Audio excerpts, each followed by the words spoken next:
njengoba iBhayibhile xa sifunda ibisithi kumalunga nentsimbi yothoba kusesithokotokweni sobumnyama uYesu kaThixo uvula umlomo isihlandlo sesine. Thixo wam undishiya nganini? uYesu njengoba nivilo xabam apha phambi kwam besithi bawo baxole ekuqaleni nasekugqibeleni kulamazwi osixhenxe apha emnqamlezweni kaYesu. Kukwesi sihlandlo sodwa apho uYesu abiza uyise esithi Thixo wam. Apha ekuqaleni nasekugqibeleni uthi bawo bantwana bakaThixo.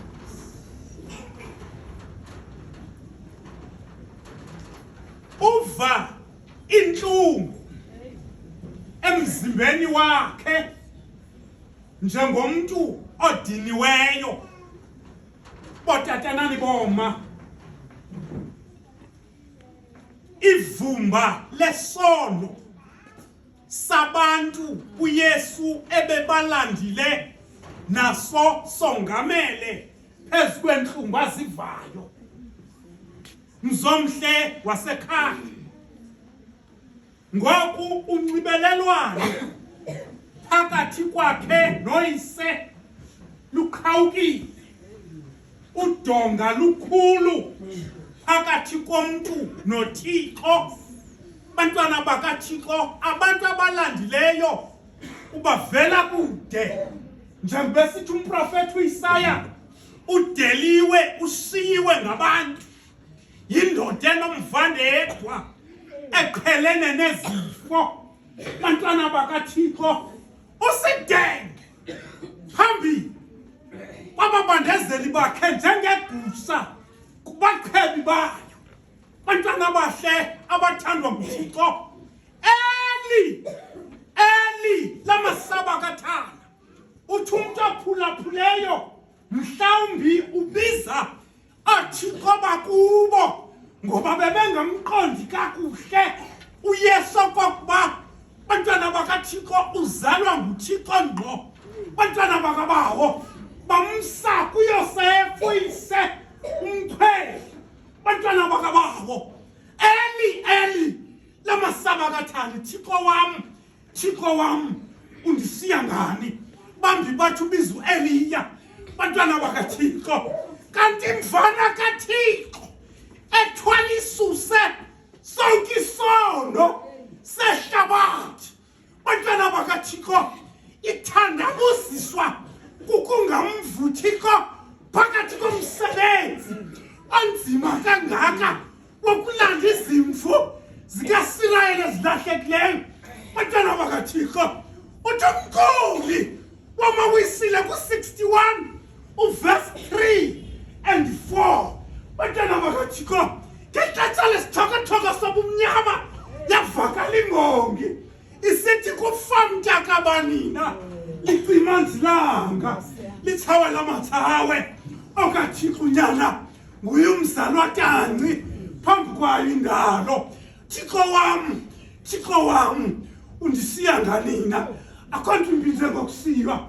Otatana neboma, bantwana bakaThixo bayemka abantu exa kwakho xa seyizinto zingasemtyathagqika.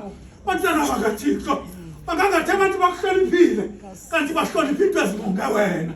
Bantwana bakaThixo, ubona amadoda amadala ephathela umntwana ijasi xa kubhekwe endaweni enantsikileyo, kanti kuyaziwa into yokokuba udla amaqhosha ebhatyakhe uzofika adeke itafile.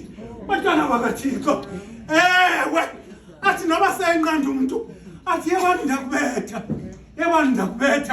ewe okanye ngekatsho noba yenda kubetha esithi bani emjonge ngelihlo libi aye ngokuphendula ogqaba khaba naye wathi bani myeke bani uza kubetha ufelo esithi uyazifake nje izibethe bantwana bakaThixo Thixo wami undisiya nganina bantwana bakaThixo kanti le mbeko ingaka ayijongananga nalo muntu ijongene nezinto ezimngqongileyo mhlaza phela izinto kuphela nesidima sakhe negama lakhe bantwana bakaThixo awulibali ngexesha zisekho wena besitsho amaxhapha angakothatha umjobolo basithi hayi kwayena ufuzuyise wayenokubelendise bantwana bakaThixo iyaphela isaka bantwana bakabawo ufuzuyise wayenze okuyindoda emadodeni bantwana bahle bathandwa nguThixo ewe kodwa zange kuphele ezo zinto bantwana bakaThixo uzomva umuntu ecula ingoma kwayapha ukonwaba kwami endathi nako ngawe kuqala bantwana bahle bathandwa nguThixo ewe Thixo wami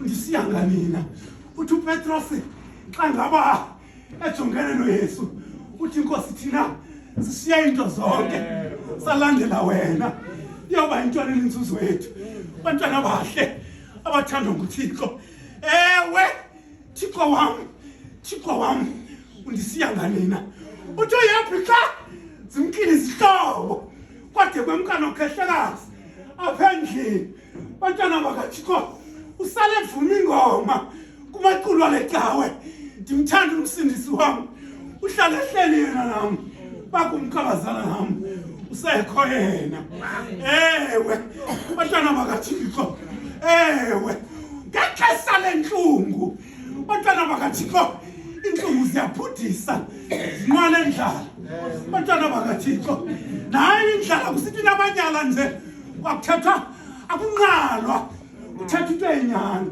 bantwana bahle bathandwa nguThixo ewe Thixo wami usiya nganina bantwana bakaThixo abantu abangotata ke balwazi udaba lokusiywa bantwana bakaThixo ewe kulula bona babasiye onantsika kodwa bona konke bangafuni njengokushiya bantwana bakaThixo ngabona nangokuxa ubhuthelwe indoda izilinyanga zibe mbalwa uthi yevinantsikile futhi ewe kodwa xa ngaba ungumfazi onantsikileyo ukahlala ixesha elide bantwana bakaThixo ewe ithenye indoda kula madoda isandla sayo sikhawuleza ukuphakama ewe la madoda athi noba isandla sayo xa sikhaleza ukuphakama isandla sendoda ukuba isandla sendoda xa sikhaleza ukuphakama bantwana bakaThixo waphe kubetheni ewe igemu ixabana nokhehlekazi wayo ngezabo ke otata kaNgoma ngoku wasewenza into engaqhelekanga umfazi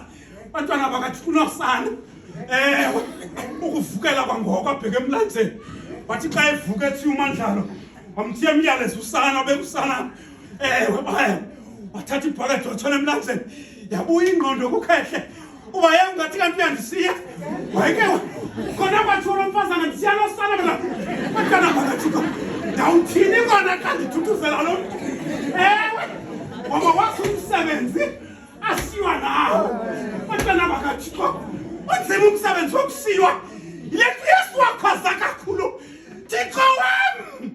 Thixo wami undisiya nganina bantwana bakaThixo irhamente yamazibuka ivuma ingoma eyodwa xa bengezanga umkhululi wami xa engafelanga amatyala am ngendiba ndithwala ukubethwa kwami neziqalekiso ewe xa kwabe nimvile umongameli xa sithalela indlela bantwana bakaThixo esithi ubetho lwakhe lwenzela into abakuba thina ize sibe noxolo bantwana bakaThixo ndidla ngokuthi ke botata bami xa ndikule nkonzo yokumila kunzima ndithi makubekho umahluko phakathi kwabantu bebesepasikeni nabantu abebengakhange baye epasikeni ukwenzela into yoba bathi naxa ngaba besithi ababebengayanga ngoba abantu abangayinto bayonqenayo inkonzo banayo into yoba babe nento engathi inkonzo ngumgalelo bantwana bakaThixo kube ngathi xa silapha enkonzo ezingena umgalelo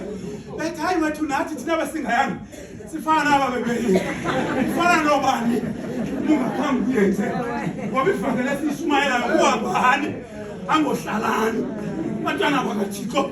Thixo wami undisiya nganina mhlobo zami xa ndisehla kule ndawo kuba ngathi uThixo kusiyile kwimbandezelo kuyo kuba ngathi nomntu ngoba imbandezelo zethu ziyahlukana bantwana bakaThixo ucinga ubuwedwa entweni xa uvuma umnye ethetha ngeyakho imbandezelo bantwana bakaThixo udele yakho bantwana bakaThixo kanti uThixo usekho bantwana bakaThixo imbandezelo esijongene nazo kumahlanjinyuko bomu akasisiyanga uThixo ebukhobokeni bethu wathi uEzra wathi ebukhobokeni bethu akasisiyanga uThixo kwakukude kwengunaphakade. Hallelujah.